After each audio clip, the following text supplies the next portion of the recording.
I'm Theresa Chavez. I am the producing artistic director of About Productions, which is the theater company that is presenting and created Adobe Punk. And I'm also the co-creator of Adobe Punk with Gabriel Garza, Dorothy Hoover, and Sage Lewis, and co-wrote the songs with the amazing Nina Diaz. I wrote the lyrics, and she wrote the badass music. What she said, my name is Nina Diaz, former frontwoman of Girl in a Coma, and now full-time solo artist. And this is my first introduction into writing music for the theater with Adobe Punk. Nina Diaz am I. Thank you. And you're listening to Te Quiero Mosh. Kind of like mixing, yeah, like Spanish and like punk. Actually, it's named after Plastilina Mosh, but that's a whole different story. But so for starters, can you guys name your 3 favorite punk bands? Wow. 3 favorite, I would say X, The Plugs, or Los Plugs, and The Clash. Yeah. Those are good ones. Yeah. Okay. The Misfits when Glenn Danzig was the singer. Dead Kennedys. We'll see. And I love the Cramps, but of course I love Alice Bags. Yeah. She's so cool. Yeah. What is your personal connection to Bell Gardens? And you can hold the mic too. Okay. Well, I'm a 7th generation Californio on my mother's side. So the story that is in Adobe Punk is the story of my family, Adobe. So they had 2 homes in Bell Gardens, what is now Bell Gardens, and one of them is still there, and it's the oldest house in LA County. The other house that our show is set in burnt down in a fire in the early 1980s, right as it was going to become a historic site. It actually was going to be moved to Huntington Park. And they were going to create a little museum out of it because the person that bought the property at that time didn't care about the house. They just wanted to use the land to build an auto upholstery factory. Okay. Yeah, and the city of Bell, I guess, city of Bell Gardens didn't have the resources to do anything with the house, so that's why Huntington Park was going to take it. And in that period is when this fire happened. So it was in between in this kind of limbo, and that's why they never figured out why or who started the fire. So our story is set in the early 80s when this fire happened and when a lot of punk bands were squatting in empty spaces. So that's the connection, and that's my connection to Bell Gardens. Okay, wait, this is totally insane because, I mean, just looking at your name, like I wouldn't have connected it with like the Lugo. Chavez, no. Yeah, so It's on my mother's side. Yeah. so I actually like studied this building in college just for like architectural, and it's really hard to like access. Like it's part of a mobile home community now. The one that's there is on a private piece of property, the one that still exists. And the Mobile Home Park Association owns it. And they're actually supposed to give public access to the house. And you can go and see it, but you have to call and get an appointment. You have to find the person to talk to. And I happen to know someone who, knew someone who could help us get in there. But the average person can't get in there. And it's actually not the way it is supposed to be set up. And you can't really see it from the street. It's like you have to drive in, and you're in this mobile home park, and it's in the center, and it's crazy.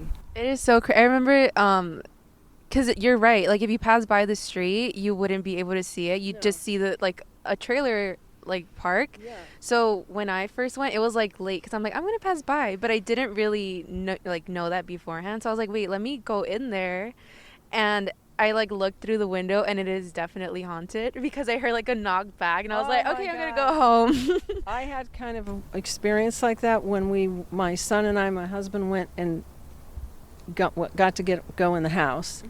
And when we went, I think I told you this, when I went into the kitchen, I felt like I was being surrounded, like literally like a pressure all over my body. And it wouldn't go, it wasn't just like a little thing, like the whole time I was standing in this kitchen. And that's the scene that's in the show. It's based on that moment of feeling like there's this presence around you, and that there are spirits still, or that energy is still in the house. And because I'm connected to that family, You're gonna get everybody saying, "Yeah, fine. Adobe's the best." You know. Oh my God, did you see? I know that woman. I wanted to say hi to her. one? I think that's Elena. Elena. Bye, good night. Let me just go say hi to this person real quick.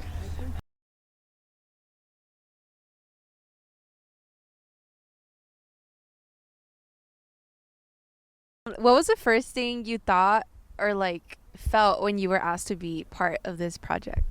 I heard Adobe Punk and the idea of it as I was in Evangeline, the Queen of Make Believe, which is Theresa was the director of that play, and I heard as I was doing a fundraiser for About Productions then, of her and her son Gabriel working on a play called Adobe Punk, and as soon as I heard the name Adobe Punk, I was like, oh God, I hope they ask me to be a part of it or something.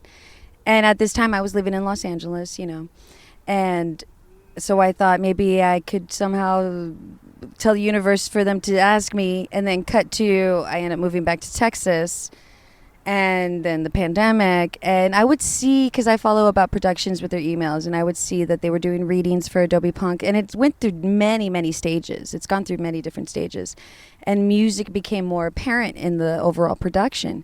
And towards the end of 2021, like the summer of 2021, Theresa hit me up and she was telling me that Adobe Punk is rolling again, and I was wondering if you could co-write the music with me, because she wrote the lyrics.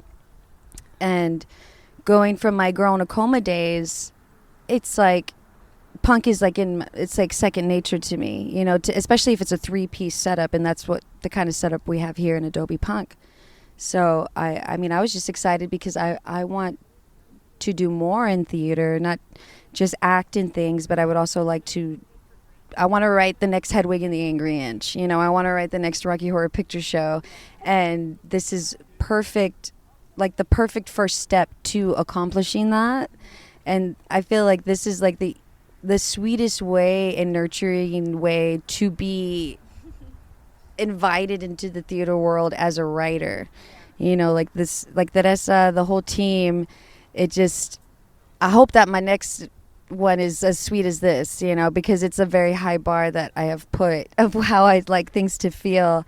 And, you know, if it doesn't, I'll make it feel like that, you know. But yeah, I was excited because it's, anytime I have it, you know, with my solo stuff, it's a certain style, right? Like I dip around everywhere, but anytime I could just go back to my punk roots, it just feels natural. And writing with Teresa is so organic too, because it's hard sometimes to find somebody to vibe with, and her lyrics are so easy to flow and to find melodies, and to, it makes me feel better about my writing too, because I love the way she writes. It's poetic, you know. I call it very poetic, you know. It's not just lyrics, like there's poetry in it. So it's overall just been such a great learning experience for me, and as an artist to grow too. You want to hop it back in? Yeah, it was just she decided in the meantime. Oh yeah, I'm sorry about that. No, you're That's good. an old friend of my son. Well, that's actually my next question.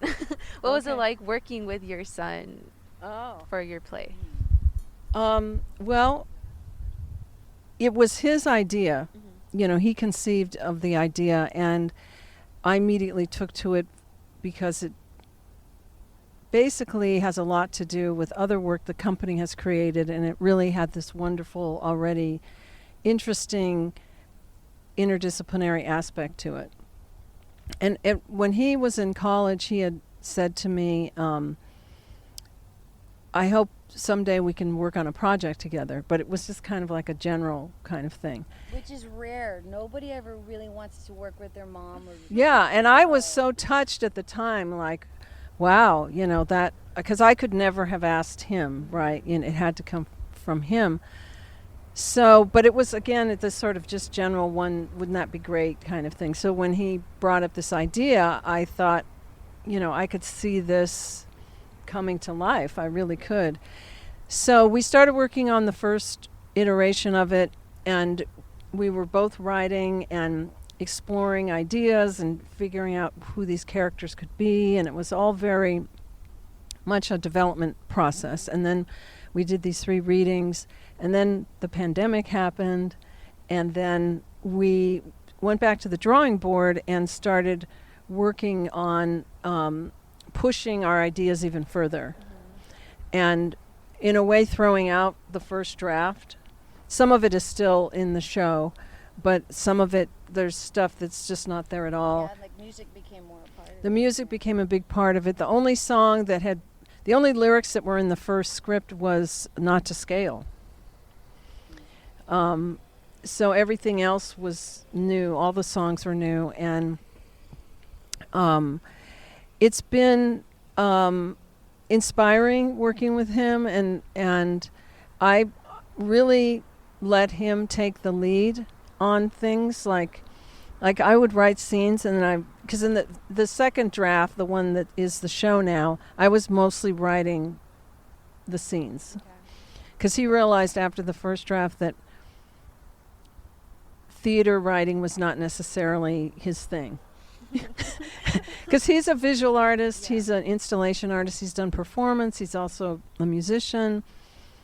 But, theater writing is a certain kind of animal. And so the way we worked is that we talk about how a scene should exist or what it could be made up of, and then I would write it, and then I'd show it to him, and then he would say he liked this or that about it. And that's how we just kept moving forward. And then the lyrics I had already started to develop, and working with Nina was the next step of that. I became Gabrielle for a second. Whenever Gabrielle couldn't be there, of like. Well, she also, because she, the idea of creating a band on stage and watching this young band become this entity is so much about what her experience has been. So we'd have these long conversations about the characters, and she'd say like, "Oh, that reminds me of XYZ." Like any arguments the bands had in it or any discussions, it's like Theresa was in the rehearsal rooms with me in Girl in a Coma. Like it felt.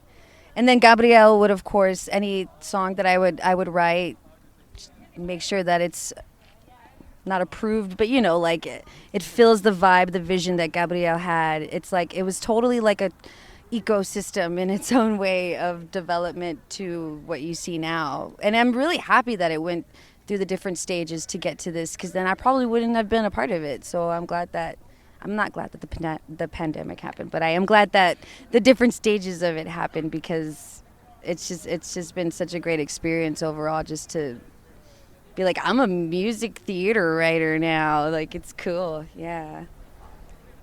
And that was all, like she was saying earlier, very seamless. Just it's been feeling like we've been doing this for a long time, like even before this project kind of feeling. Yeah, maybe in a past life we were like in a band or something. I don't know. That's what it feels like. Yeah. We were in Bell System. We were in Bell System. I actually had a punk band called Wig. That's what it was. Wig. We is girls. That's cool. That's like my next question is, That's awesome. were any of your characters like based in real people, or based on real people? No, not really. Well, the closest would be Noreen and myself, because I was really into photography and into punk. But it was funny when Gabrielle mentioned or came up with this idea about, let's set in the early 80s and all. It didn't dawn on me like, well, that's my experience. It didn't. Oh, I didn't. really? I didn't immediately go, well, I could write that because that's my experience. Because it's not an autobiography. No, it's it was like, always going to be about these yeah. 3 characters. Obviously now much younger than me, but of course, the more I started getting into it, the more I was like, that was my experience. Yeah. But Noreen, I say in a general way, she's closer to my experience. someone who's like into the visual arts and then got into music and, had this band. And, the other two were just us fictionalizing characters. I think it's great though how it worked out because I know in high school I had my best friend Carly, and then we always had that other person, and it was usually a gay man or a gay boy. It's like the two girls and the guy. It's just such a classic trio, and the fact that they kept it as like there's not like 5 members in there or nothing, like because all you need in rock and roll really is bass, drums, guitar, and somebody just screaming their heart out. And I think that especially at this time and that angst that we remember, but I know I can't do it anymore to that extent.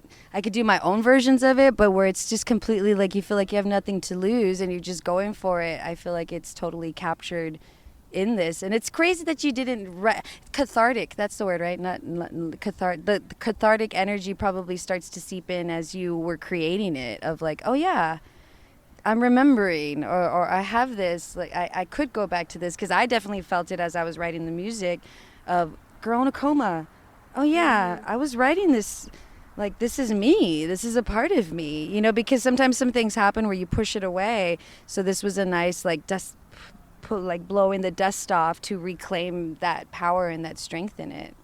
I think the atmosphere was very autobiographical for me, in the sense of all those clubs, all of everything that was going on in that particular scene, the art scene at the time, the things that aren't even in the show that are, the women's building and the feminist movement, and a lot you of see all that in the zine, right? Yeah, there's stuff. There is a zine that we haven't talked about. We call it the info zine, that everyone that comes to the show gets a copy of. It's a 4-color beautiful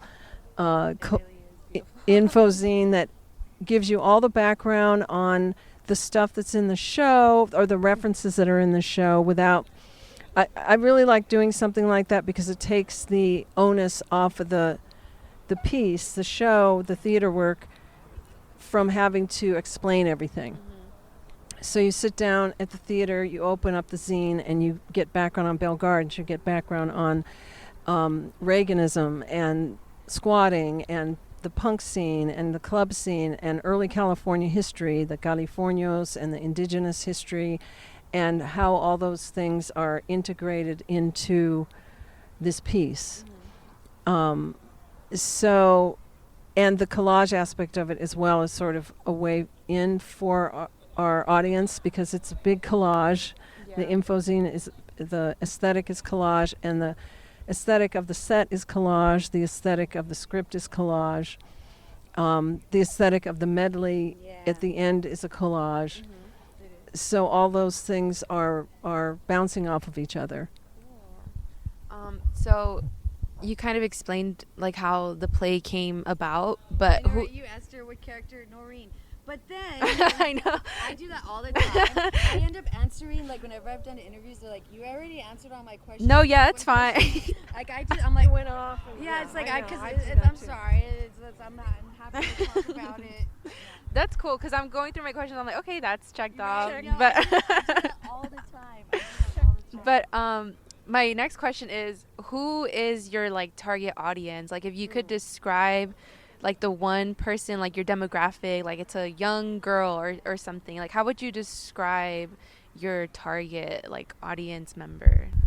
Who is this play for? Yeah, well, it is intergenerational. Like, I really want to have a lot of youth come see the show, and we are next Friday having a Bell Gardens Youth Night. And we've had high school audiences come in and experience the show. We have a Young Theater Works program, our theater company. We're working with highest risk high school youth, public high school youth. So we've shared the zine with them.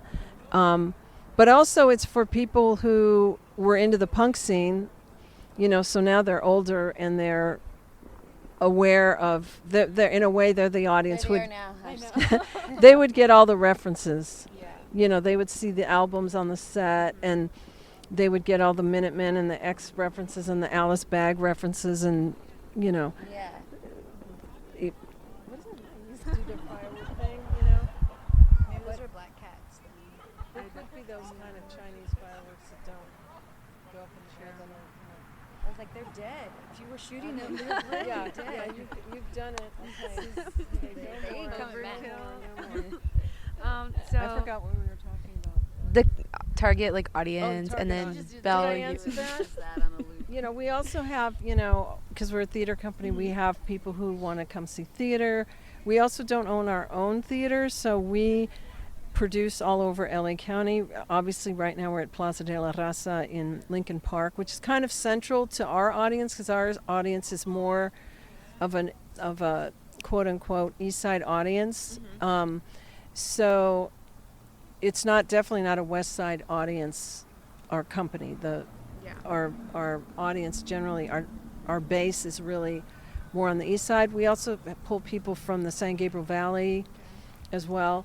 But now we're trying to pull people from Bell Gardens, obviously, because of this piece. And we've been conducting workshops in Bell Gardens. We did some in early 2020, right before the pandemic, and we were working at the Neighborhood Youth Center there.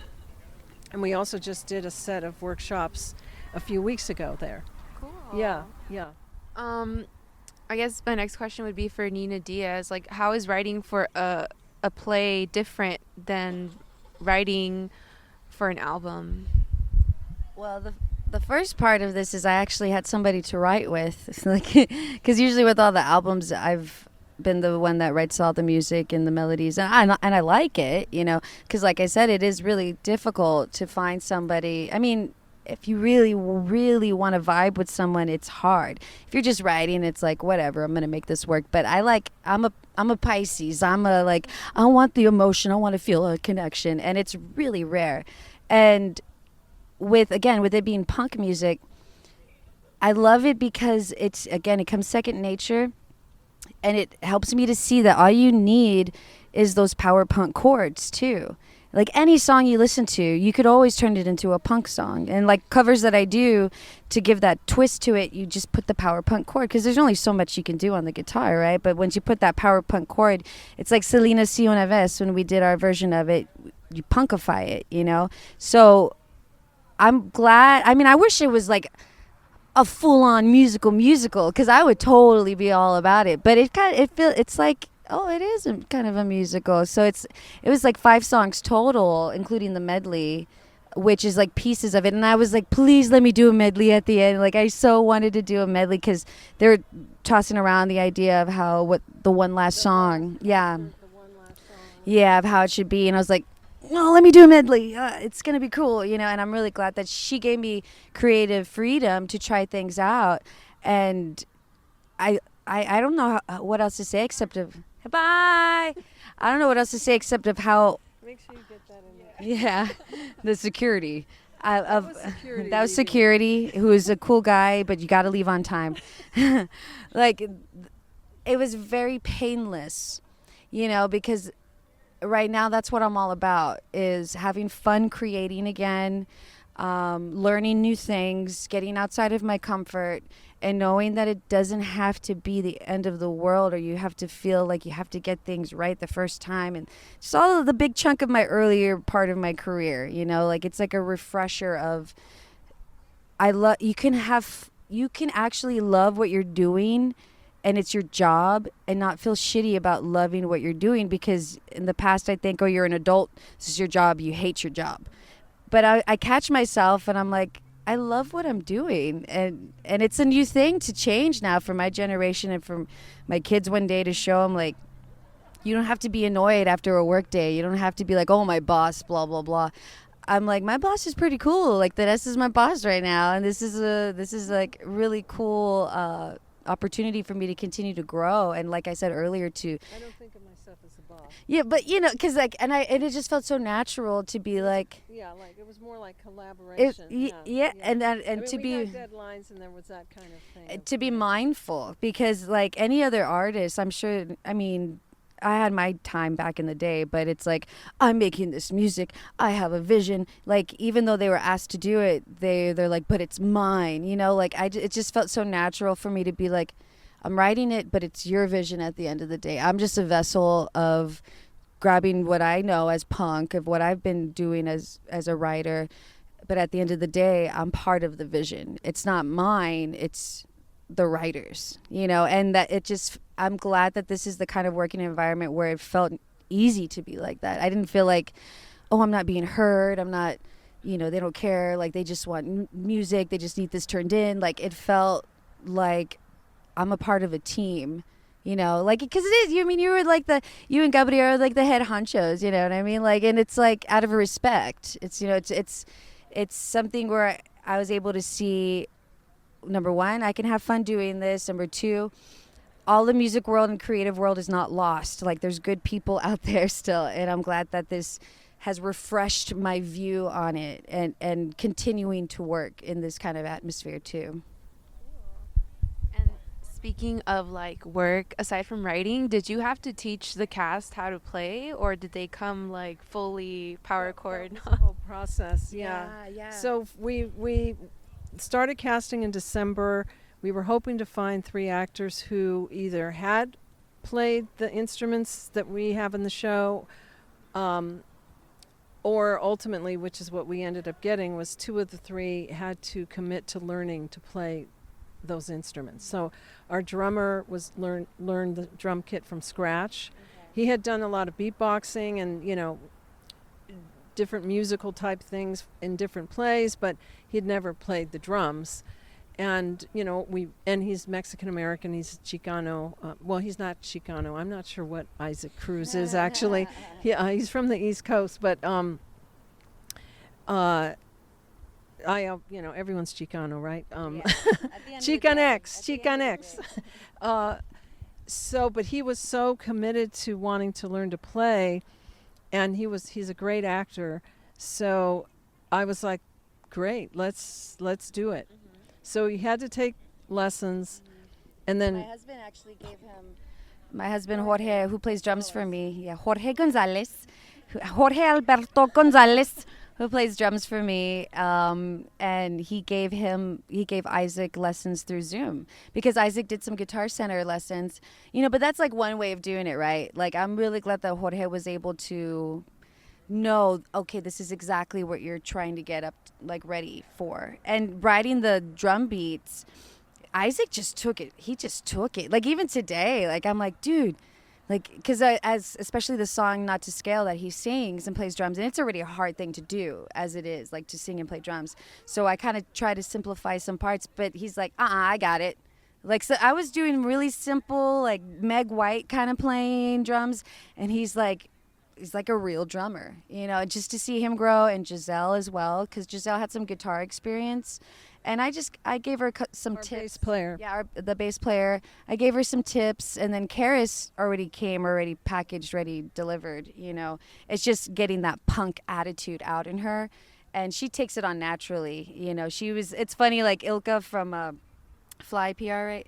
She came and she's like, oh, she was channeling some Nina Diaz, huh? Like, because she was getting her vibe, And the songs, they got recordings from Nina of all the songs that were the templates and the guides, and she broke all of those down, like just the drums or vocal and drums or just the bass. I really overdid it, and I thought it was better to overdo it, because I was like, I don't know if you're a visual learner, if you're here, like I'm just gonna give you options and let me know what works. But it was really cool to be able to. I recorded videos of me, and it really helped me with knowing the names of chords a lot more, like, faster. And I'm like, oh, this is teaching me too. Like, as I was teaching them, I was strengthening that part as a writer in me too. But they grew, like, I'm like, dude, y'all are awesome. Y'all are learning the script and you're learning the music. Like, they did. I'm like a proud mama. I'm really proud of them. And then we also had Sage Lewis, who was our music director, he rehearsed them here in LA, because Nina is in San Antonio normally. Yeah, I just gave him a bunch of notes, and I was like, it's kind of like my wedding day. I left Post-its on everything of where everything's supposed to be, and I'm like, all right, it's in y'all's hands. And and Sage was following her guides, the ones we were just talking about.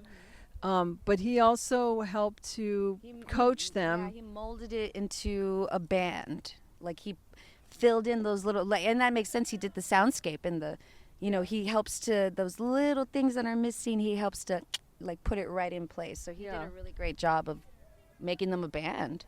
All the soundscapes in the show are by him as well. All those California soundscapes and the punk soundscape collage when they're pushing the dollies. That's all his creation. Yeah.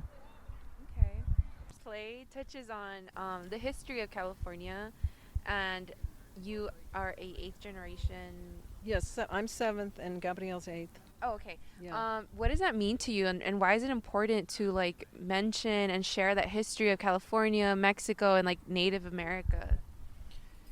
Well, it's for me that is my touchstone, the history itself and contemporizing it and making it live in a contemporary milieu or contemporary experience for contemporary audiences, so it's not just history, that it has, It's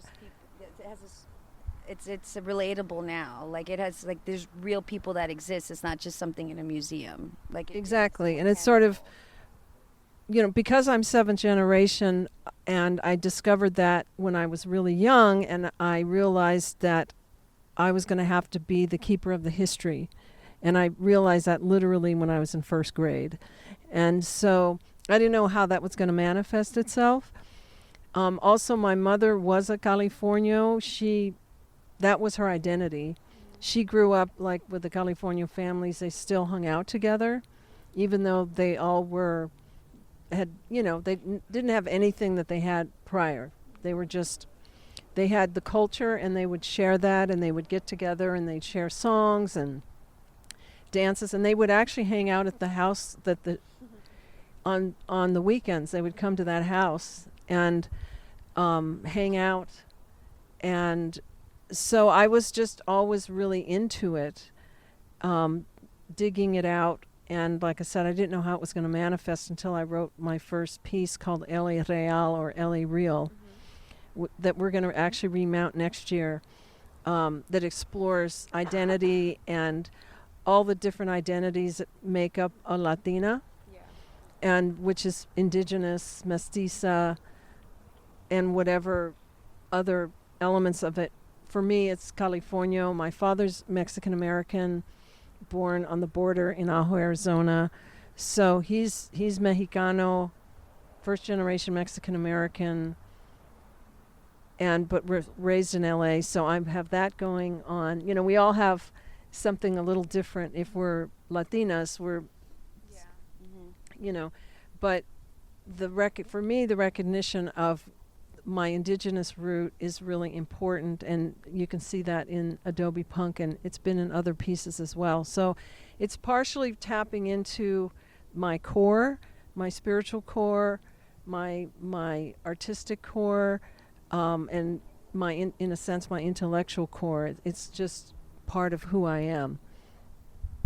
Interesting. Well, thank you.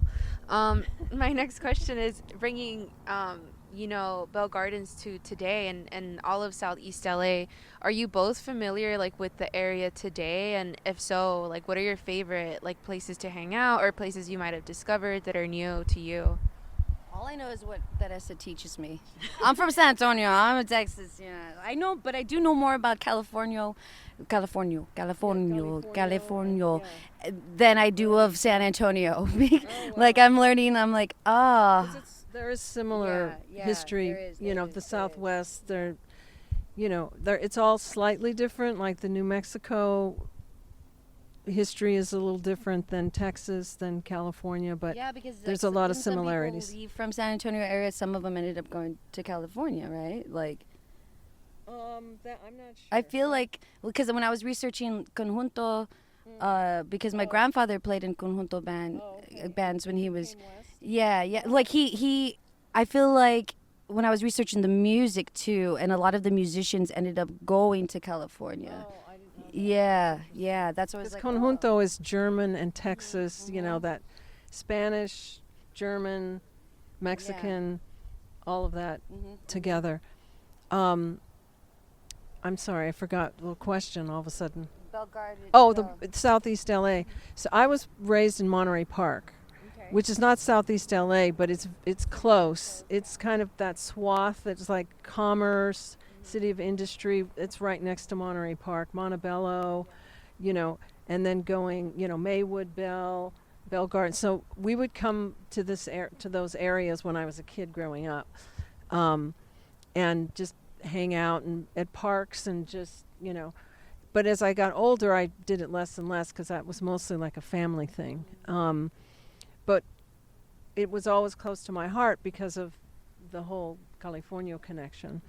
But there's one restaurant, I think it's on Gage. It's this amazing Mexican restaurant I think it's actually in Bell. It's like on the border of Bell and Bell Gardens. Okay. Do you know which one? It's like this beautiful Mexican restaurant. Is it really tiny? No, it's not tiny. I wish I could remember. I kept telling the cast we were going to go eat there. Is that where we went at the end of Evangeline? Remember you took us to a restaurant? I don't think it was that. Is it La Cocina? I think it's La Cocina like Mexicana. orange? Yes, Okay, yeah. that one. Amazing Mexican food, don't you think? Have you been there? I think that's where you took us. Really? 'Cause you kept saying, oh, this is amazing. And it was amazing. I remember. Yeah, and I remember it was orange. It was orange. It's a lot of orange. Yeah, it's a lot of orange. Yeah. So my husband and I like to go there like for breakfast and, you know, dinner and just hang out there. And then working on this project, I've gotten to know Bell Gardens again because we've been working with the recreation department and, the City of Bell Gardens Recreation Department. So I feel like I'm coming back around and, like I said, visiting the Casa de San Antonio, Rancho San Antonio. But I was a little disconnected from it, you know, growing up, when I got older, I should say, and now I feel like I'm reconnecting to it. Cool. Well, my last question is, like, what is the future of the production after April 3rd? Or do you have any goals or, like... I want to bring it to Texas. Ooh, want I her would bring love it to San do that. Antonio. Yeah. Well, I've been talking to people about how we can remount it and keep it alive and keep it going. I'd love to do it in Bell Gardens. And the mayor came last week and loved it. And someone from the planning commission came and loved it too. So originally we wanted to do the piece in a warehouse. Okay. To fit the punk vibe. Yes. Okay. But it became too difficult, too expensive, and too just hard to do because creating the environment that you need to create theater if you don't already have that infrastructure in place, it can be very expensive. Mm-hmm. But my dream was like to find this amazing warehouse in Bell Gardens and have the city say, yeah, we'll support it. Mm-hmm. And if you just bring it and we'll pay for it, you know. We'll pay for that. Well, because it would be expensive to remount this, but that's not to say we don't want to or we don't think it should have another life, because the audience response has been phenomenal. Yeah, we might release Bell Systems music. I don't know. We might. Yeah. I think you should. I think Yeah, Bell for System sure. is gonna tour. No, World tour. I think they are. Like, they're so excited. Like, they've been talking about wanting to play like shows, you know. And I'm like, do it, man. Like, it'd be great to see it. Like, it's like Ziggy Stardust, you know, and the Spiders from Mars. Like, it becomes its own thing, which gets more promo for the play. And they're like, oh, this is where it originated from, and they get to see like the whole story of it. That would be awesome. It's really hard to watch the play and listen to the music and not want to like mosh pit or something, or like. I feel like at some point, like, we Great. should have like at their last song, like there should be like the audience. Yeah, that's, like, we should. dancing around. We should and do stuff. it. I think if we get enough people, you know, younger people in the house, that people, because we have audiences that are like bopping along. You were there opening night, and the audience was like really Yeah. kind of, just from the get-go, they were applauding and totally into it, and it's like I could see that. And then like Yeah. tonight was like kind of they were just kind of listening. Last night there were more people rocking out. Yeah. You know, so it just varies. Friday night audiences are always, they're low energy. Are like some of the songs recorded at all, like for people who won't make it to the play or not We're get to trying to versions. figure that Yeah, out. There's We have my the- demo versions. She where has I done all those arranged demo it, versions, yeah. But as far as the characters singing it, that will happen. It will happen. Yeah, I we will make we it want happen. to do a recording. It's possible. It's Yeah. so possible. Yeah, because I'm an engineer now. I know what I'm doing. Yeah. Yeah, Beat Girl Productions will help with About Productions. And we're going to do Beat Girl Productions, Saratoga, Texas, About Productions. People love the songs, and I'm not just saying that. That's one of the things they say. They love the music, so it's like we want to keep it alive. Yeah, it doesn't feel like a Disney, like, cheesy. No, like a phony punk thing, right? It feels really like that is one of my favorite parts of the play. Having lyrics and like an actual punk song, it's like I can relate to it like a lot, and it's not like, you know, like I don't know, Coco or something, you know. It's not cheesy. Right. Exactly. You know, it was really. Let it go. I mean, my son would never have allowed that to begin with, you know, and not that I would have either, but you know, we really worked hard to make it feel like it was what it is, you know, like there's a. What is that? Billy Joe Armstrong, you know, Broadway musical. Oh, American Idiot. American Idiot. You know. I haven't seen it. I haven't seen it, but there was a documentary about the making of it that I watched because I love that kind of stuff. You know, process and all that, and you know, it was like it felt kind of phony. You know, I mean, his songs are what they are. You know, and you know they're strong rock songs. Keep taking this off but that's why I love Hedwig and the Angry Inch, you know, like Hedwig and the Angry Inch, Rocky Horror Picture Show, like these musicals, like these productions that have this rock type music in it.